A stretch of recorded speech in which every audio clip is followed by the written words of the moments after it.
Vamos então continuar aqui. Nós estamos expiação e arrependimento.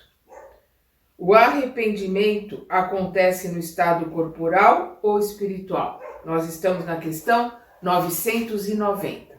O arrependimento acontece no estado corporal ou espiritual? No estado espiritual.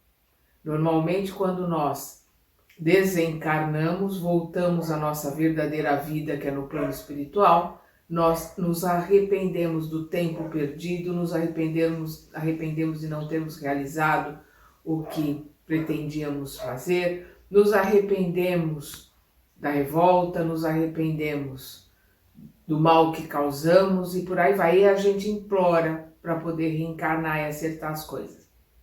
É quase que um círculo, né, vicioso, que a gente se mantém até que a gente consegue realmente sair desse círculo que os orientais, né, chamam de roda de Sansara, e aí a gente consegue caminhar numa ascensão, reencarnando, aprendendo, melhorando, realizando, volta com os ganhos do que aprendeu, aí quando volta melhorado e por aí vai. É um caminho reto e ascensional, né, de subida.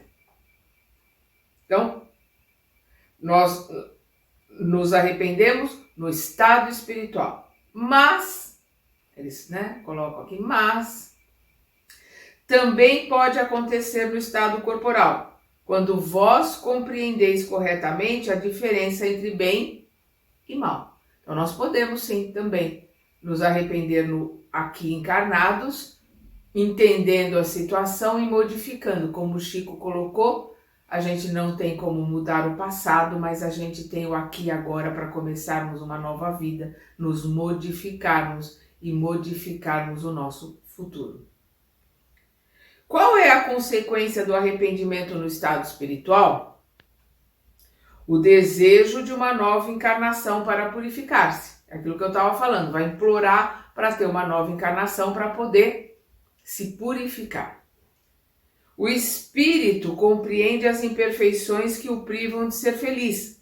Por isso, aspira por uma nova existência onde poderá expiar suas faltas, né? Expiar as faltas é limpar o terreno, é colher os espinhos que nós plantamos para poder deixar o terreno limpo para uma nova sementeira, e aí sim uma sementeira boa, sementes boas que nós iremos plantar. Vamos dar uma olhada aqui na questão 132, né, objetivos da encarnação, quando Kardec pergunta: qual é o objetivo da encarnação dos espíritos? Deus lhes impõe a encarnação com a finalidade de levá-los à perfeição. Para uns é uma expiação, para outros uma missão. E nós vamos ver também, né, o 332, quando o Kardec pergunta: o espírito pode antecipar ou retardar o momento de sua reencarnação?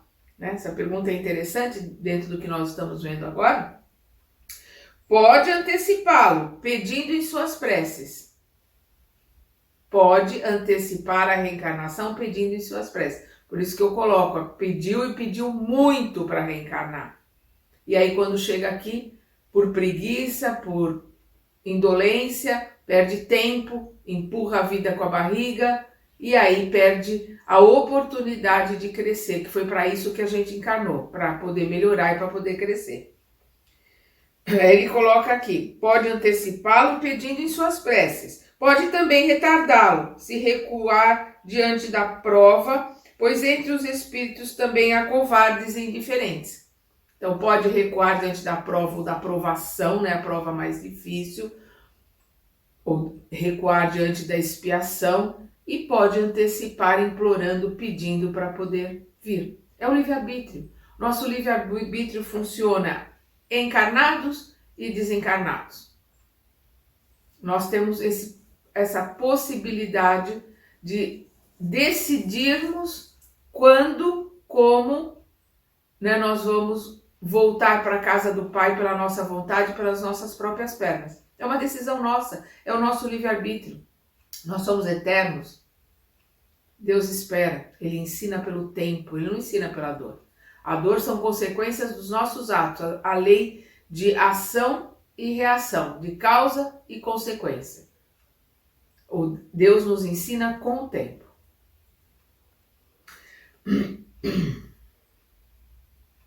Qual a consequência do arrependimento no estado corporal?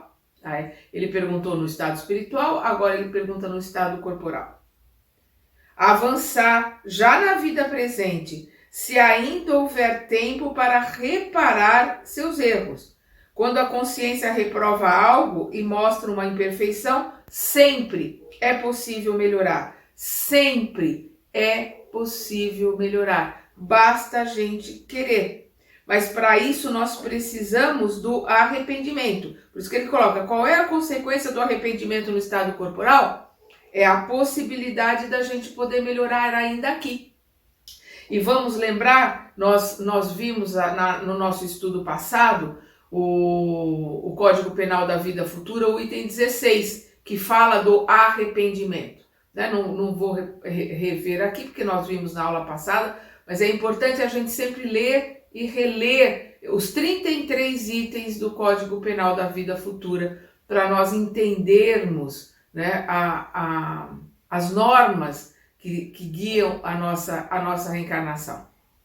E aqui nós vamos ver lá na frente, né, na questão 919, que é uma questão que eu cito sempre, a gente já falou sempre de Santo Agostinho, lá na frente, desculpa, lá atrás, né, nós já vimos a questão 919, é uma questão que eu repito sempre, porque eu sou apaixonada por essa colocação que Agostinho faz. 919A. Compreendemos toda a sabedoria contida nessa máxima, né? Quando o sábio diz que é 919, ele coloca que o sábio disse, conhece-te a ti mesmo. Então ele coloca, compreendemos toda a sabedoria contida nessa máxima, mas a dificuldade é precisamente a de conhecer a si mesmo. Qual o meio para se chegar a isso? Santo Agostinho responde, fazei o que eu fazia quando vivi na terra.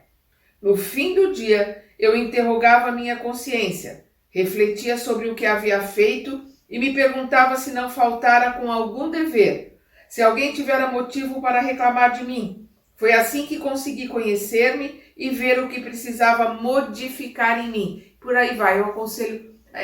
A questão 919 é uma questão. 919A é uma questão que a gente tem que ler e reler pela vida toda. Porque são ensinamentos básicos, são ensinamentos extremamente importantes para nós podermos nos melhorarmos encarnados. Não há homens que têm um instinto do mal e que são inacessíveis ao arrependimento? Olha que interessante essa pergunta do Kardec. Aí os espíritos respondem, eu já disse que se deve progredir sem cessar. O progresso é o nosso caminho, nós devemos progredir sem cessar. Se nós estacionamos, né, o problema é nosso, é a nossa escolha. Mas a determinação de Deus, nosso Pai, é o progresso, sem cessar. Aquele que nesta vida só tem o instinto do mal, terá o do bem numa outra existência. E é por isso que ele renasce várias vezes. Por isso que a gente vai e volta várias vezes. Pois é preciso que todos avancem e atinjam o objetivo.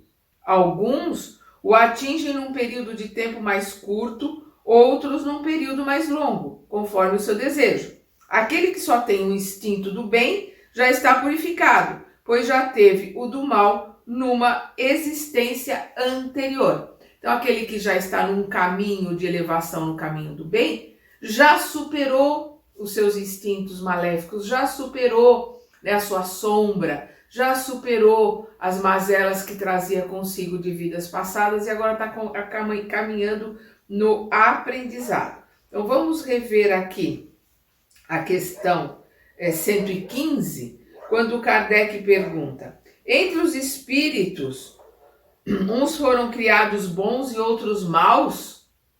Os espíritos respondem: Deus criou todos os espíritos simples e ignorantes, isto é, sem conhecimento.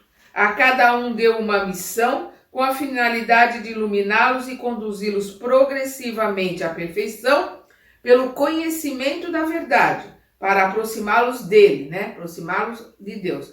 Então aqui nós precisamos entender isso. Nós somos criados simples e ignorantes. Então nós ignoramos o conhecimento. A nossa função a cada reencarnação é encontrar a verdade, é buscar o conhecimento. Por isso Jesus coloca: busqueis a verdade e a verdade vos libertará. Nós vamos ver também a questão 116, aqui, 116, quando ele pergunta: há espíritos que permanecerão perpetuamente nos níveis inferiores? Não. Isso é muito importante que a gente entenda. Há espíritos que ficarão sempre no mal, sempre em esferas inferiores, como algumas religiões colocam, né? Como ficar no inferno pela eternidade, no purgatório pela eternidade, no céu pela eternidade. Não. Os espíritos aqui respondem não. Ninguém vai ficar numa região ruim. Todos nós temos a oportunidade de melhorar e de crescer. E eles colocam aqui: não, todos irão tornar-se perfeitos. Essa é a determinação de Deus. Nós somos criados simples e ignorantes. Na 540 nós vemos que a gente vai do átomo ao arcanjo. E aqui na 116 ele coloca: todos irão tornar-se perfeitos. Eles mudam, mas isso demora. Pois, como já dissemos, um Pai justo e misericordioso não pode banir eternamente seus filhos. Então, nós sempre teremos a oportunidade de crescer e de melhorar. Nós vamos ver também na questão 166, quando o Kardec pergunta: como a alma que não atingiu a perfeição durante a vida corporal pode terminar de depurar-se? E os espíritos respondem: submetendo-se à prova de uma nova existência. Kardec pergunta: como a alma cumpre essa nova existência? Por meio de sua transformação como espírito? E eles respondem: ao se depurar, a alma sem dúvida sofre uma transformação, mas para isso é preciso a prova da vida corporal. Nós precisamos encarnar para podermos aprender e crescer. Kardec pergunta: a alma passa, portanto, por diversas existências corporais? E eles respondem: sim. Todos nós, eles são espíritos elevados, mas passaram pelas mesmas situações que nós estamos passando. Todos nós temos muitas existências. Aqueles que dizem o contrário querem vos manter na ignorância, em que eles mesmos se encontram. Esse é o desejo deles. Aí nós vamos ver aqui na 167, quando Kardec pergunta: qual é a finalidade da reencarnação? E os espíritos explicam: expiação, aprimoramento progressivo da humanidade. Sem isso, onde estaria a justiça? Então, qual é a finalidade, né, da reencarnação? O aprimoramento, o desenvolvimento, o crescimento. Se não houvesse as reencarnações, não existiria justiça, porque é através das reencarnações que nós pedimos perdão, somos perdoados, ressarcimos aqueles que nós prejudicamos, limpamos aquilo que nós sujamos para podermos crescer. O homem perverso que não reconheceu seus erros durante a vida material, sempre os reconhece após a morte, ou seja, aquele que não reconheceu o que errou aqui enquanto estava encarnado, quando desencarna, reconhece? É isso que o Kardec está perguntando. Sim, eles respondem. Sempre os reconhece e então sofre mais, pois ressente-se de todo o mal que praticou ou de que foi a causa voluntária. No entanto, o arrependimento nem sempre é imediato. Há espíritos que se obstinam num mau caminho apesar dos sofrimentos por que passam. Então, que interessante o que eles estão colocando. Há espíritos que continuam no mau caminho, apesar das dores, dos sofrimentos que passam, continuam com raiva, continuam com ódio, continuam querendo vingança, continuam no mal. É isso que ele está colocando. Há espíritos que se obstinam no mau caminho, apesar dos sofrimentos por que passam. Porém, cedo ou tarde, reconhecerão haver tomado o caminho errado e o arrependimento virá. É para esclarecê-los que os bons espíritos trabalham, que também vós podeis trabalhar para o esclarecimento, o aprendizado. Há espíritos que, mesmo não sendo maus, são indiferentes em relação ao seu destino? Há espíritos que não se ocupam de nada útil, permanecem na expectativa. No entanto, sofrem nesse caso proporcionalmente. E como deve haver progresso em tudo, esse progresso se manifesta pela dor. Aqui nós vamos entender a dor. Então são os espíritos que são duros, né? Que não se ocupam de nada útil, permanecem esperando que alguma coisa caia do céu, esperando que alguma coisa resolva, que a fada madrinha venha e traga um pozinho de pirilim-pim-pim e mude as coisas. Então eles ficam na expectativa. E sofrem, nesse caso, proporcionalmente à sua, digamos assim, a sua inutilidade e a sua ignorância, né? Na realização das coisas. Eu não vou nem colocar aqui maldade, porque aqui é mais ignorância, né? É mais equivocado. São equívocos, né? Que fazem com que esses irmãos fiquem, às vezes, muito tempo estacionados na expectativa de que alguma coisa venha e modifique a vida deles. E como deve haver progresso em tudo, esse progresso se manifesta pela dor. Na mesma pergunta, o Kardec continua. Esses espíritos não têm o desejo de abreviar seus sofrimentos? Eles respondem, sem dúvida, o têm. Sim, eles querem abreviar o sofrimento, mas não dispõem de energia suficiente para querer o que poderia aliviá-los. Quantas pessoas entre vós não preferem morrer de fome a trabalhar? Eles querem se modificar, eles querem que as coisas se modifiquem, só não querem trabalhar para isso, não querem se esforçar. Quantas pessoas querem aprender por osmose? Quantas pessoas acham que se acender uma vela, se andar de joelhos, eu não estou criticando nenhuma outra religião. O que eu estou colocando aqui é o que os espíritos, através do livro dos espíritos, nos ensinam para que a gente possa entender. Mas quantas pessoas acham que, fazendo as coisas externamente, se eu rezar 120 Ave Maria, meu problema está resolvido? Não. Vai fazer mal rezar 120 Ave Maria? De jeito nenhum. A oração nos religa com Deus, se ela for sentida, se ela for sincera. Mas o que vai fazer com que a gente cresça é o arrependimento verdadeiro e o ressarcimento. Eu fiz alguma coisa errada, eu vou lá, vou pedir perdão, vou pedir desculpa, vou arrumar a bagunça que eu fiz, vou limpar a sujeira que eu fiz. Aí sim, é arrependimento com ressarcimento. Aí eu estou modificando as coisas. É isso que eles estão colocando. Esses espíritos não têm o desejo de abreviar seus sofrimentos? Claro que sim, sem dúvida tem. Mas não dispõem de energia suficiente para querer o que poderia aliviá-los. É o esforço de se modificar, é o estudo, é o arregaçar as mangas e ser fraterno, ser empático, ajudar os outros, trabalhar para a família, trabalhar para os amigos, para a rua, para si mesmo, no bom sentido. Não é trabalhar para pagar as contas, é trabalhar e se esforçar para se modificar. A gente precisa pagar as contas, mas a gente não veio aqui para comer, dormir, procriar e pagar as contas. A gente veio aqui para se transformar em grupo, a aprender no conjunto da obra. Uma vez que os espíritos veem o mal que lhes resulta de suas imperfeições, como é que alguns agravam sua situação e prolongam seu estado de inferioridade, fazendo o mal como espíritos e desviando os homens do bom caminho? Aí que tá, é uma pergunta interessante. Se eles veem o mal que resulta das suas imperfeições, como é que alguns espíritos desencarnados agravam a sua situação e prolongam o seu estado de inferioridade, fazendo o mal como espíritos, que são os obsessores, são aqueles que estão em espíritos, querem fazer o mal para o que está encarnado ou fazer o mal para o que está desencarnado.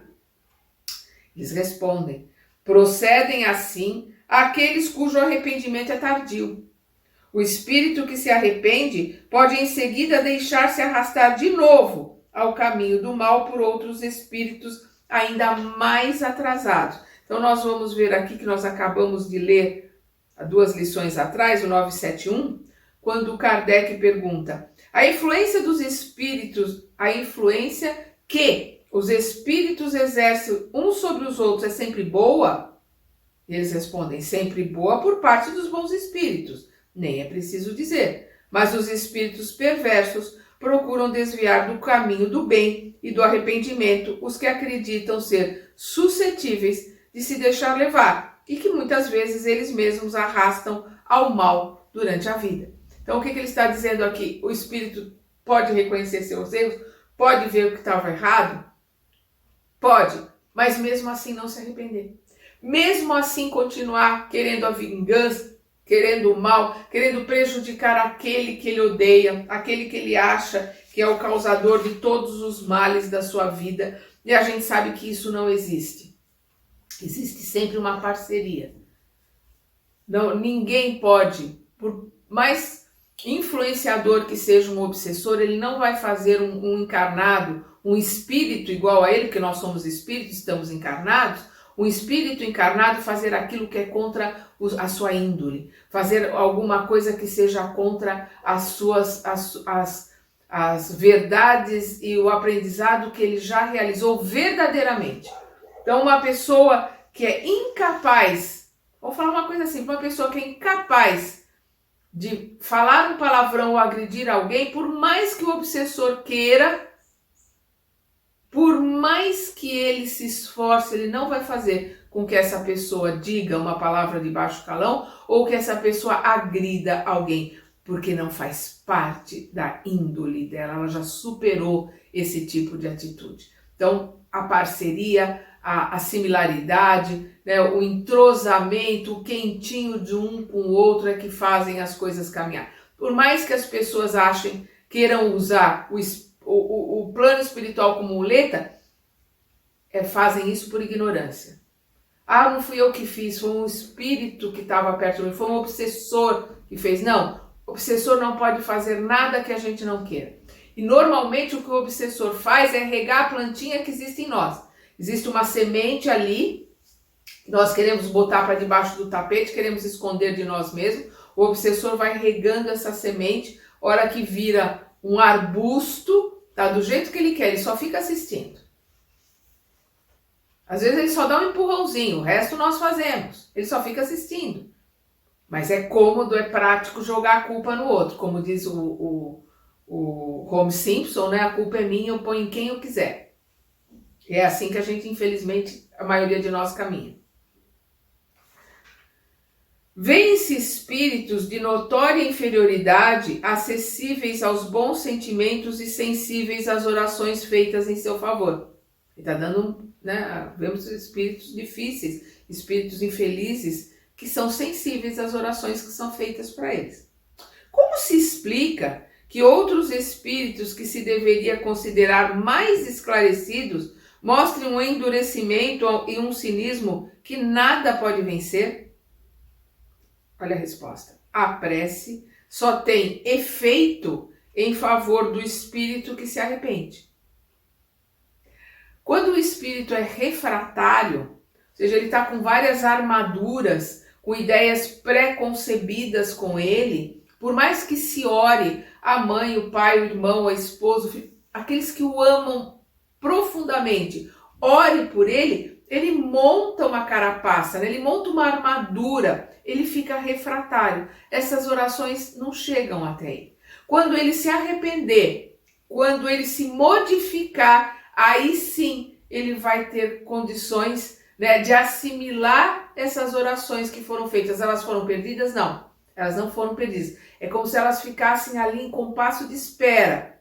Elas estão ali, aquelas energias estão à disposição dele, mas ele só vai ter contato com elas quando ele tiver condições de assimilá-las. Enquanto ele montar uma armadura em volta dele, ele não recebe essas energias. É isso que eles estão colocando. A prece só tem efeito em favor do espírito que se arrepende.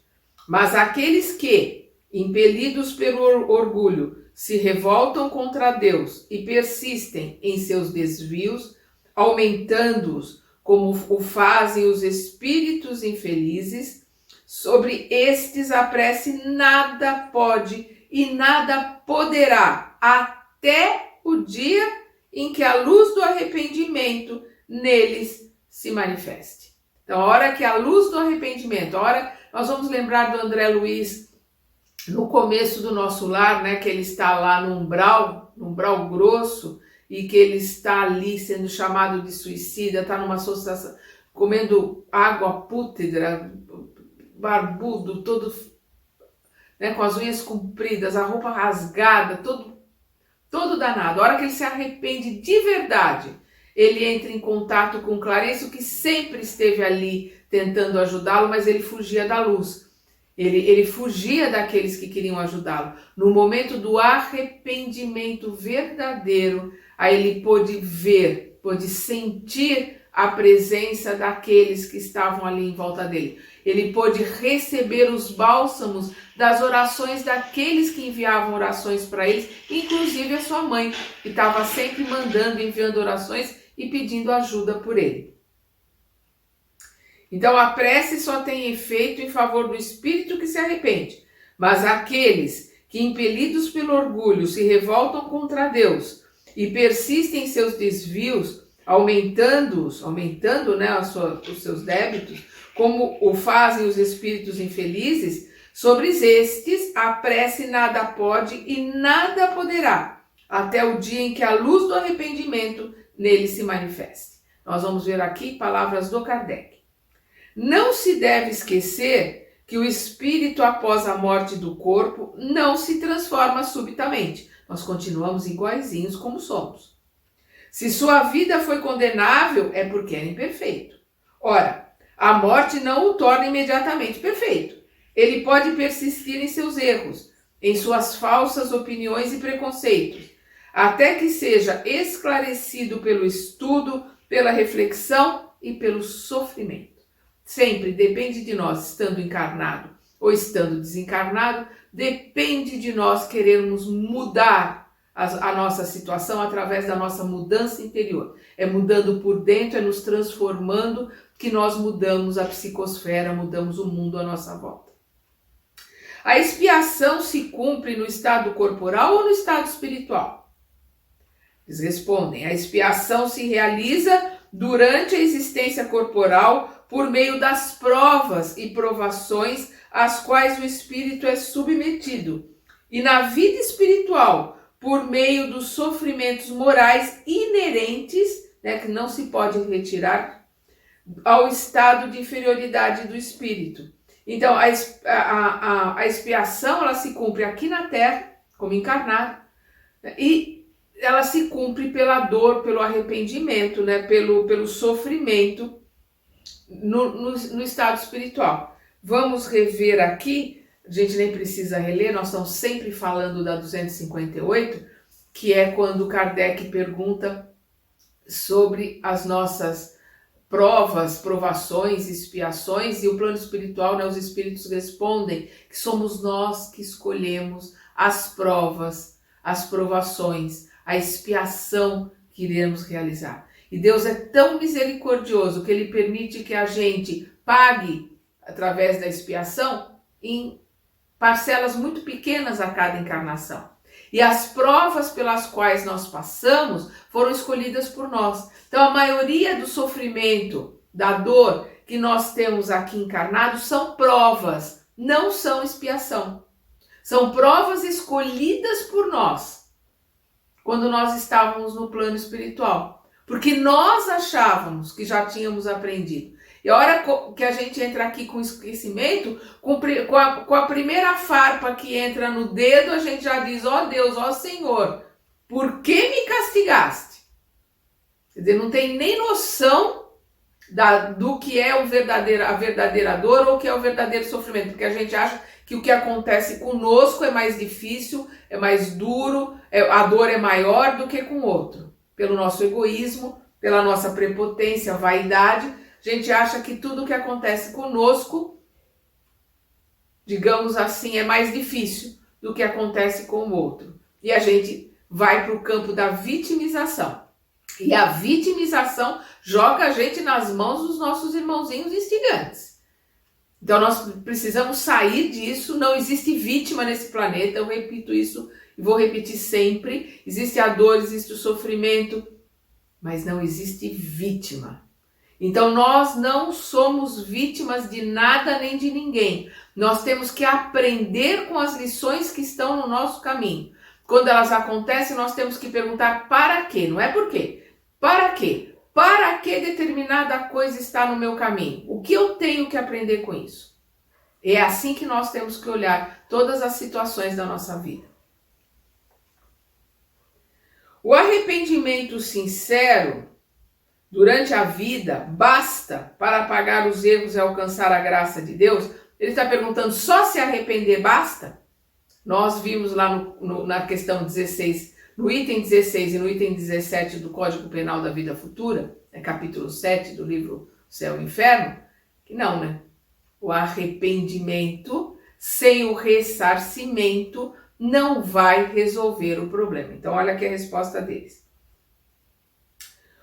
O arrependimento ajuda no desenvolvimento do espírito, mas o passado deve ser expiado. Então, o arrependimento ajuda no desenvolvimento. O espírito se aprimora quando se arrepende, mas ele precisa, além de se arrepender, ressarcir. O que é o ressarcimento? A expiação. Limpar o terreno que sujou, colher os espinhos que plantou. É assim que nós ressarcimos o planeta, as pessoas, os animais, as plantas, daquilo que nós fizemos. Na mesma pergunta, o Kardec coloca: se de acordo com isso um criminoso dissesse que já que deve expiar o passado de um jeito ou de outro, não tem necessidade de arrependimento, o que isso lhe acarretaria? Olha a resposta. Se ele se obstinar no pensamento do mal, sua expiação será mais longa e penosa. Se ele achar que eu vou penar mesmo, eu vou expiar, para que eu vou me arrepender? A expiação é mais penosa. Ele vai caminhar por situações de dor até que o verdadeiro arrependimento venha fazer cair as escamas que cegam os seus olhos. É uma metáfora, mas o que aconteceu com Paulo, porque o Paulo sempre foi cego. A hora que ele descobre que ele estava errado, ele descobre a sua cegueira, ele fica cego fisicamente. A hora que Ananias faz cair as escamas que estão em volta dele, é uma metáfora das escamas que o envolviam, da sua ignorância, da sua cegueira em relação aos ensinamentos do Cristo. E ele vai se libertando, ele vai se, digamos assim, enxergando cada vez mais e melhor, conforme ele vai aprendendo, ele vai assimilando os ensinamentos do Cristo e vai colocando em prática. Quem leu Paulo e Estevão, a gente vê o sofrimento, as agruras pelas quais Paulo passou. E com tudo que ele passou, ele se colocava: Senhor, o que queres que eu faça? Se colocava à disposição do mestre para realizar aquilo que o mestre queria que ele fizesse. Se roendo por dentro pelo arrependimento do mal que ele causou aos cristãos, do que ele causou ao Estevão, do que ele causou a Abigail. Por isso que ele diz, né, nós vamos ver quando ele fala que ele tem um espinho na carne. Quem leu Paulo e Estevão sabe por que ele tem um espinho na carne. Vamos lá. Nós podemos, já a partir desta vida, resgatar nossos erros? Olha que linda essa pergunta. É um tratado, essa aqui é a questão 1000, é uma questão que eu também falo muito dela, porque eu acho ela fantástica. Nós podemos, a partir desta vida, resgatar nossos erros?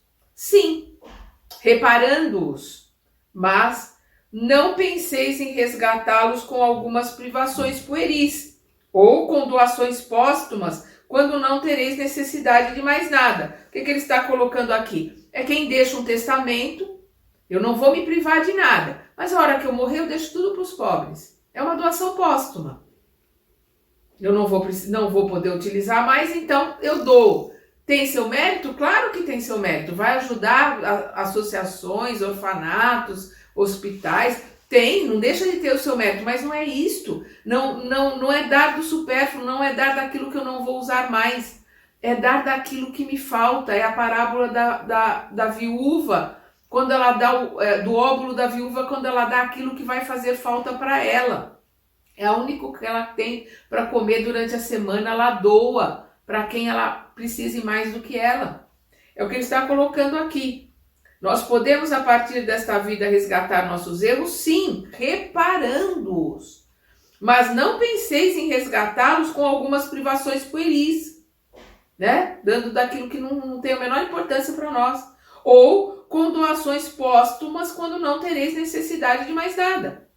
Deus não leva em conta um arrependimento estéril, o arrependimento que não leva a nenhum caminho melhor, um arrependimento que não leva ao ressarcimento, um arrependimento que não leva ao crescimento, é isso que ele está colocando. Deus não leva em conta um arrependimento estéril, sempre fácil e que custa apenas o esforço de bater no peito, né? Bater no peito e dizer, né? Minha culpa, minha máxima culpa. Não estou, de novo, criticando nenhuma religião. Estou criticando nós, como seres humanos. Então, a perda de um dedo mínimo, quando se presta um serviço, apaga mais erros do que o suplício carnal suportado durante anos, mas com o objetivo exclusivamente pessoal. O mal só é reparado pelo bem, e a reparação não tem nenhum mérito se não atinge o homem em seu orgulho e em seus interesses materiais. Então, vou repetir, o mal só é reparado pelo bem, e a reparação não tem nenhum mérito se não atinge o homem em seu orgulho e em seus interesses materiais. De que lhe serve como justificativa restituir após sua morte o bem mal adquirido quando se lhe tornou inútil e já desfrutado? Quer dizer, de que lhe serve restituir após a morte o bem, né, o mal adquirido, quer dizer, as suas posses, as suas coisas, ele não vai precisar mais, então ele doa para uma instituição de caridade? Quando se lhe tornou inútil, já que já foi desfrutado? É o que ele está perguntando aqui. De que lhe serve a privação de alguns gozos fúteis e de algumas coisas supérfluas, se o dano causado a outra pessoa permanece o mesmo? O que adianta eu dizer, olha, eu vou fazer 10 dias de jejum, eu vou subir uma escada de joelhos, vou ralar os meus joelhos. De que adianta isso se o mal que eu fiz eu não fui lá reparar, eu não fui consertar, não fui ajudar quem precisava? Essa é que é a questão. Então, quando ele coloca aqui, né, nós podemos ressarcir o mal que nós causamos, sim, através do arrependimento e do ressarcimento. Isto que é importante a gente entender.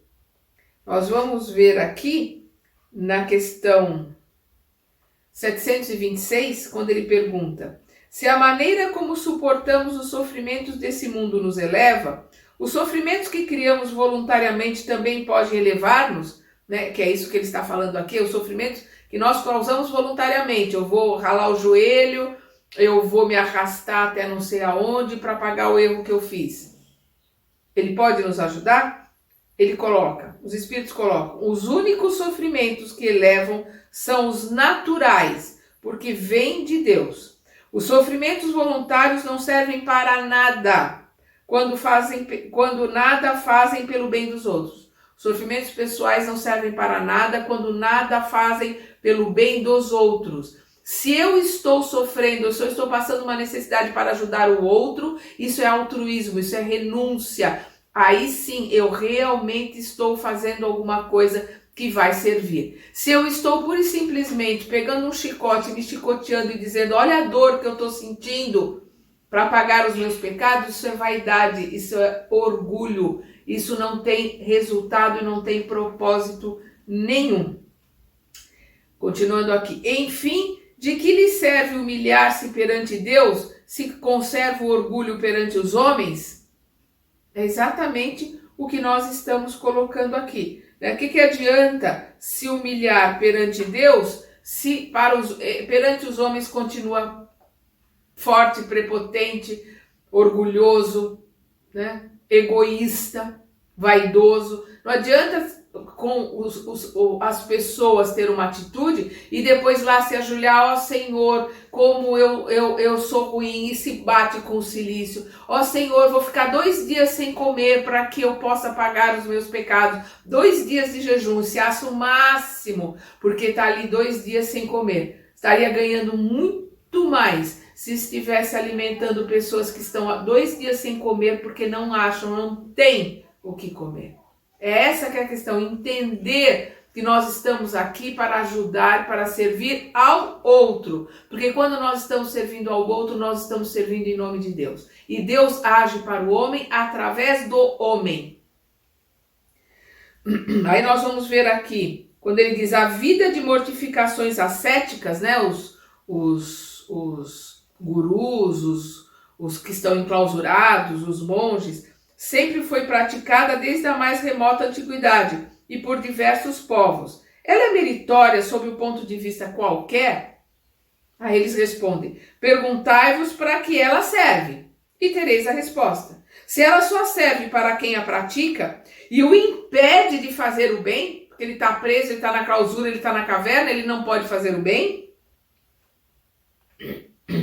é egoísmo, seja qual for o pretexto utilizado. Privar a si mesmo e trabalhar para os outros é a verdadeira mortificação segundo a caridade cristã. Privar a si mesmo e trabalhar para os outros é a verdadeira caridade cristã. Então nós vamos ver aqui quando ele pergunta, não há nenhum mérito em garantir após a morte que os bens que possuímos sejam empregados de forma útil? Quer dizer, não tem nenhum mérito deixar um testamento? Claro que tem, né? É o que eles estão colocando aqui. Nenhum mérito não é bem o termo, pois isso é melhor do que nada. Porém, o mal é que aquele que só faz doações ao morrer quase sempre é mais egoísta que generoso. Ele só está deixando para depois que ele não precisar mais. Quer ter a honra do bem sem sacrificar-se. Aquele que se priva em vida tem uma dupla vantagem, o mérito do sacrifício e o prazer de ver a felicidade que causa. Mas há o egoísmo que diz, aquilo que dás é o tanto que subtrairás de teus próprios prazeres, né? O egoísta, eu vou tirar de mim. E como o egoísmo fala mais alto que o desinteresse e a caridade, o homem guarda para si, sobre o pretexto de suas necessidades e das exigências de sua posição. Lamentai aquele que desconhece o prazer de dar, pois ele está verdadeiramente deserdado de um dos prazeres mais puros e sublimes. Deus, ao submetê-lo à prova da fortuna tão escorregadia e perigosa para seu futuro, quis dar-lhe como compensação a ventura da generosidade, da qual ele pode usufruir neste mundo. A prova da riqueza e do poder são as provas mais difíceis que existe aqui na Terra. E encerrando, vamos ver se dá tempo aqui para a gente encerrar, acho que dá. O que deve fazer aquele que à beira da morte reconhece suas faltas, mas não tem mais tempo de repará-las? Arrepender-se é o bastante nesse caso? E eles respondem, o arrependimento acelera sua reabilitação, mas não o absolve. Não tem ele o futuro pela frente, um futuro que nunca lhe será fechado? Ou seja, não somos eternos? O arrependimento na última hora acelera a sua reabilitação, mas não absolve ninguém. Nós somos eternos e temos a eternidade pela frente para consertarmos, ressarcirmos o mal que causamos. Então nós estamos aqui em cima do nosso horário. No nosso próximo estudo nós veremos duração das penas futuras. Até lá!